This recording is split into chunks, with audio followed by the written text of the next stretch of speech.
Hello, কেমন আছো বন্ধুরা? আশা করি সবাই খুব ভালো আছে। তো আজকে আমরা চলে যাবো হচ্ছে দমদম। কেন যাবো সেটা দেখো না। তো আমাদের ট্রেন চলে আসলো দমদম স্টেশনে। তারপর আমরা দমদম স্টেশনে নেমে 1 নম্বর স্টেশন থেকে হাঁটতে চলেছি। এবার কোথায় যাবো তোমরা একটু পরেই জানতে পারবে, কারণ আজকে আমার বিরিয়ানি খাওয়ার খুবই ক্রেভিং হচ্ছিলো। তো আমরা 1 নম্বর স্টেশনে একদম বাইরে চলে আসলাম। তো আবার বাইরে চলে এসে একদম সোজা যাচ্ছি, সোজা দিকে না, ভালো করে কোথায় যাচ্ছি তাহলে তোমরা বুঝতে পেরে যাবে। যে সোজা গিয়ে সিঁড়ি দিয়ে নেমে পড়লাম তাড়াতাড়ি করে। তা নেমে আমরা এবার গেলাম হচ্ছে এখান থেকে বাদিকে। বাট বাদিক গিয়েই ডান হাতে পড়বে হচ্ছে একটা ফেমাস দোকান বিরিয়ানির, সেটা হচ্ছে আমাদের কাকার বিরিয়ানি। এখানে আমাদের বিরিয়ানি পার্সেল হচ্ছে, কারণ হচ্ছে দমদমে আমার কাকার বিরিয়ানি খাওয়ার অনেক দিনের ইচ্ছা ছিল। তো আজকে পড়তে গেছিলাম বেলঘড়িয়াতে, তাই ভাবলাম ওখান থেকে একবারে বিরিয়ানি নিয়ে বাড়ি যাই, বাড়ি গিয়ে খাবো। ওকে, পার্সেল নিয়ে নিলাম। এই যে দেখে নাও কাকার বিরিয়ানির বোর্ড, দেখতেই পাচ্ছ খুব সুন্দর বিরিয়ানির বোর্ড। আর এখানে যে কাকুটা কি করছিল আমি বুঝতে পারলাম না, মনে হচ্ছে বৃষ্টির জন্য ওটা যে পড়ে টরে গেছিলো সেটাই ঠিক করছে। ঠিক আছে, তাকে কাজ করতে দাও। 2 hours later. তো ওখান থেকে বিরিয়ানি নিয়ে আমরা দেখতেই পাচ্ছ বাড়িতে নিয়ে চলে এসেছি। এবার আমি এখন এই বিরিয়ানিটা খেতে চলেছি। তো আমার টেবিলে রেখে দিলাম, আর বাকিটা শুনতে থাকো। দেখতেই পাচ্ছ এটা হচ্ছে দমদমের কাকার বিরিয়ানি। हम मालूम है तेरे बाप को मत सिखा चल।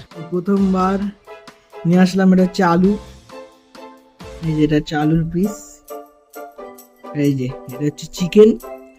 বলবো দাম আনলে যে একদম ঠিকঠাক একটা সলিড পিস দিয়েছে। আর এই হলো রাইস। হ্যাঁ, যেটা হচ্ছে মেন কথা, কন্টেনারে দিয়েছে কিন্তু কোনো ফয়েল ইউজ করেনি, আরো ভালো ব্যাপার। কন্টেনারটায় আমরা আটা ময়দা এইসব রাখবো কন্টেনারে, খুব ভালো কাজের জিনিস দিয়েছে। अबे साले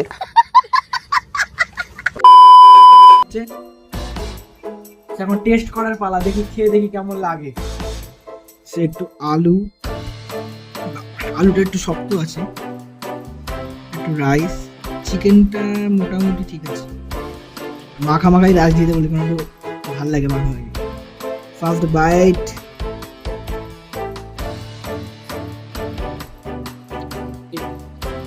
দুর্দান্ত।